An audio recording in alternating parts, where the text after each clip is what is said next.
जय श्री हरि विष्णु। प्रिय भक्तों, आज आप श्रवण करेंगे चातुर्मास कथा अध्याय 43।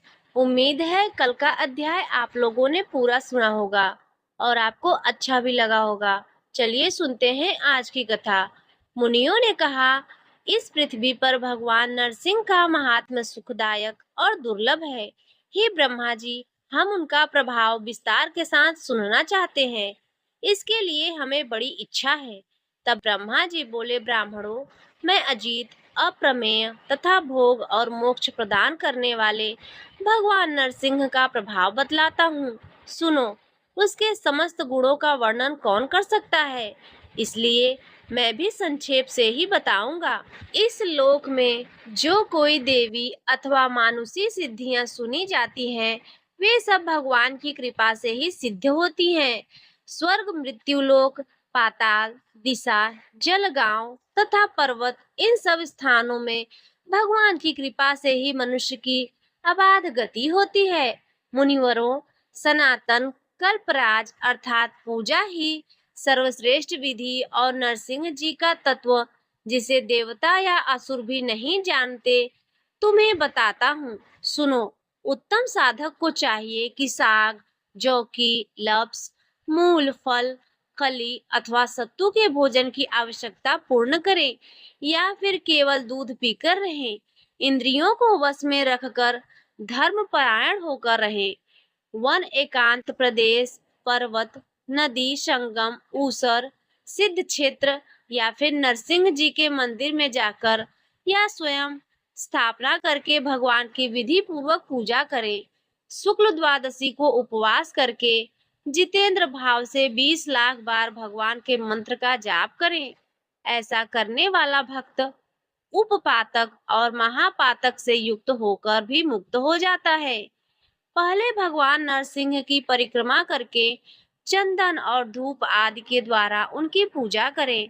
मस्तक झुकाकर प्रभु को प्रणाम करें और उनके माथे पर कपूर और चंदन मिले हुए चमेली के फूल चढ़ाएं।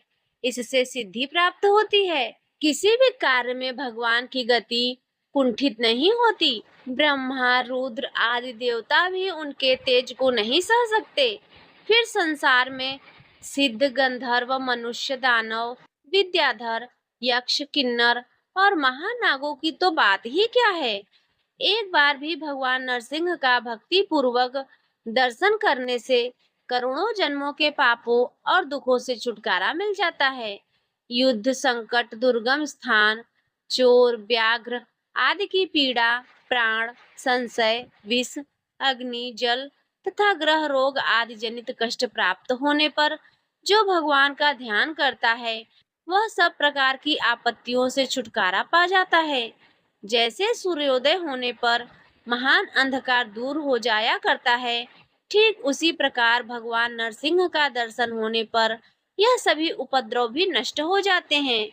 अनंत नामक वासुदेव जी की भक्ति पूर्वक दर्शन और उन्हें वंदन करने पर मनुष्य सभी पापों से मुक्त होकर परम पद को प्राप्त होता है। मैंने, इंद्र ने तथा विभीषण ने भी उनकी आराधना की है। फिर कौन मनुष्य भला उनकी आराधना नहीं करेगा।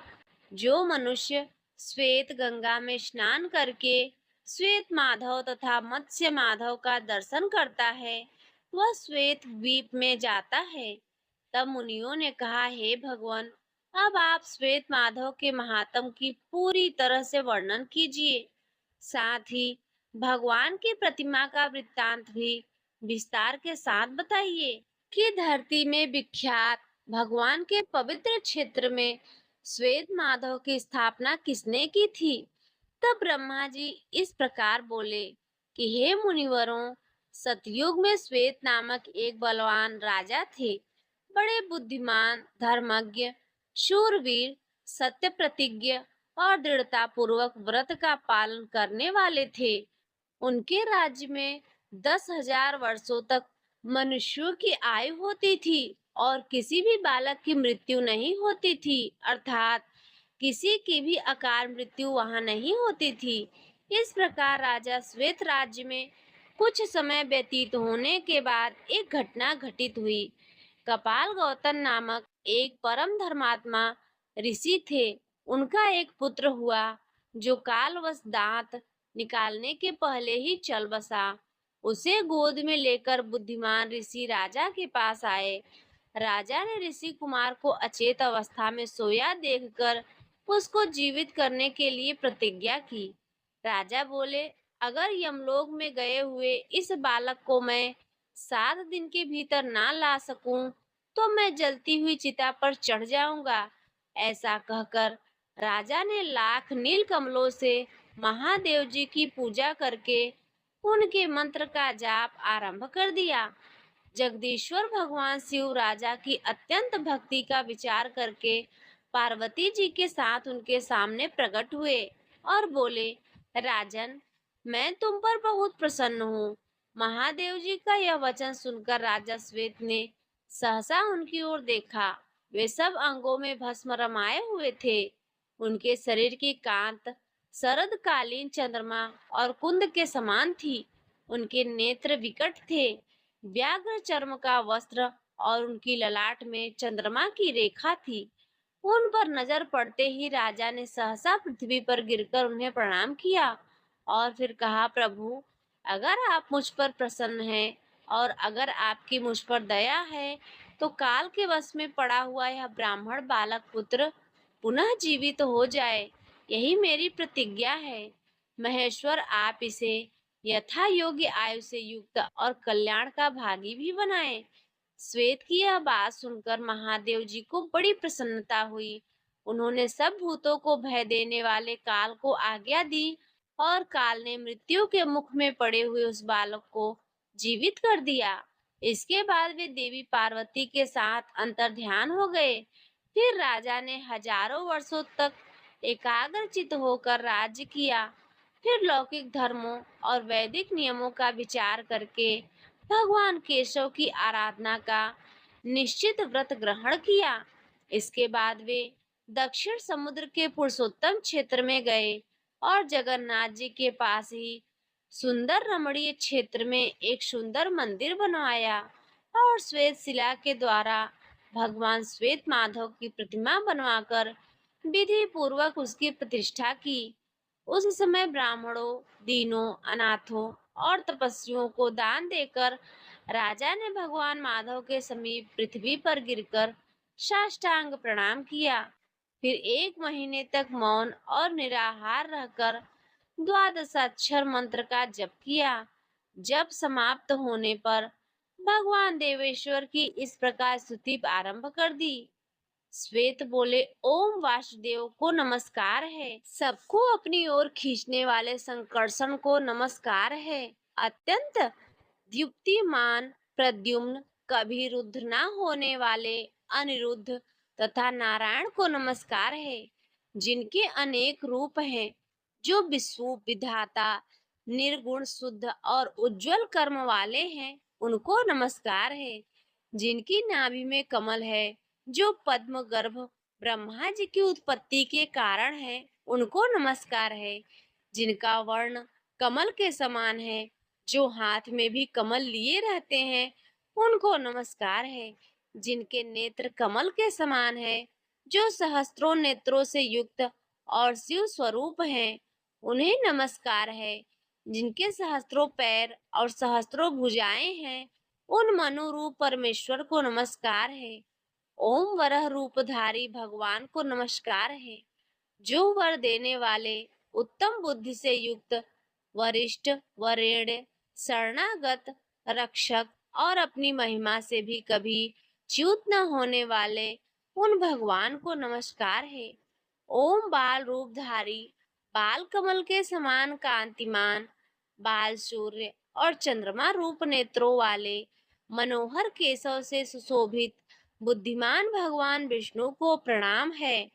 केशव को नमस्कार है। नारायण को नित्य नमस्कार है। सर्वश्रेष्ठ माधव और गोविंद को नमस्कार है। ओम विष्णु को नमस्कार है। मधुसूदन को प्रणाम है। शुद्ध स्वरूप और किरणों को धारण करने वाले भगवान को नमस्कार है। अनंत को नमस्कार है। सूक्ष्म रूप और श्री वत्सधारी को नमस्कार है। हे गोविंद, मेरी रक्षा कीजिए। आप ही इस संसार से मेरा उद्धार कर सकते हैं। यह संसार समुद्र मोह रूपी जल से भरा हुआ है। इसके पार जाना असंभव है। मैं इसमें गले तक डूबा हुआ हूँ। पुंडरीकाक्ष, आपके सिवा दूसरा कोई ऐसा नहीं है जो इससे मेरा उद्धार कर सके। उस विख्यात दिव्य पुरुषोत्तम क्षेत्र में राजा श्वेत की इस प्रकार स्तुति करने पर देवाधिदेव जगत गुरु श्री हरि उनकी भक्ति का विचार करके संपूर्ण देवताओं के साथ राजा के सामने आए। नील मेघ के समान श्याम वर्ण, कमल पत्र के समान बड़ी बड़ी आंखें, हाथों में दैदीप्यमान सुदर्शन, बाएं हाथ में पंचजन्य शंख तथा अन्य हाथों में भी गदा, सारंग, धनुष और खड्ग, यही उनकी झांकी थी। भगवान ने कहा, राजन, तुम्हारी बुद्धि बड़ी उत्तम है। तुम में पाप का लेश भी नहीं है और मैं तुम पर बहुत प्रसन्न हूँ। तुम अपनी इच्छा के अनुसार कोई उत्तम वर मांगो। देवाधिदेव भगवान का यह अमृतमय वचन सुनकर महाराज श्वेत ने मस्तक नवाकर उन्हें प्रणाम किया और उन्हीं में मन लगाते हुए कहा, भगवान, अगर मैं आपका भक्त हूँ तो मुझे यह उत्तम वरदान दीजिए। ब्रह्मलोक से भी ऊपर जो अविनाशी वैकुंठ धाम है, जिसे निर्मल, रजोगुण रहित, शुद्ध और संसार की आसक्ति से शून्य बताया गया है, मैं उसी को प्राप्त करना चाहता हूँ। जगतपते, आपकी कृपा से यह मेरा मनोरथ सफल हो। तब श्री भगवान बोले, राजन, संपूर्ण देवता, मुनि, सिद्ध और योगी भी जिस रमणीय और शोक रहित पद को प्राप्त नहीं होते, उसे तुम ही प्राप्त करोगे।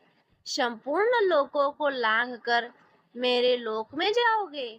यहाँ तुमने जो कीर्ति प्राप्त की है वह तीनों लोकों में फैलेगी और मैं सदा ही यहाँ निवास करूंगा। इस तीर्थ को देवता और दानव आदि सब लोग श्वेत गंगा कहेंगे। जो कुश के अग्रभाग से ही श्वेत गंगा का जल अपने ऊपर छिड़केगा वह स्वर्ग लोक में जाएगा। जो यहाँ स्थापित श्वेत माधव नाम की महिमा का दर्शन और उन्हें प्रणाम करेगा वह देह त्याग कर भगवान का स्मरण करते हुए शांत पद को प्राप्त होता है। अब मुनियों ने पूछा, हे ब्रह्मा जी, भगवान श्री कृष्ण का स्नान किस समय और किस विधि से होता है? विधि क्यों में श्रेष्ठ, हमें उनकी विधि भी बताइए। तब श्री ब्रह्मा जी ने जो कुछ भी बताया उसका वृत्तांत आप सभी अगले अध्याय में सुनेंगे। तो प्रेम से बोलिए विष्णु भगवान की जय, चातुर्मास महात्म्य की जय, धर्म की जय हो, अधर्म का नाश हो, प्राणियों में सद्भावना हो और विश्व का कल्याण हो। प्रिय भक्तों, यह अध्याय यहीं पर संपन्न होता है। आज की कथा यदि आपको अच्छी लगी हो तो वीडियो को लाइक कर दीजिए। चैनल पर पहली बार आए हो तो सब्सक्राइब कर लीजिए और कमेंट में जय श्री हरि विष्णु अवश्य लिखिए।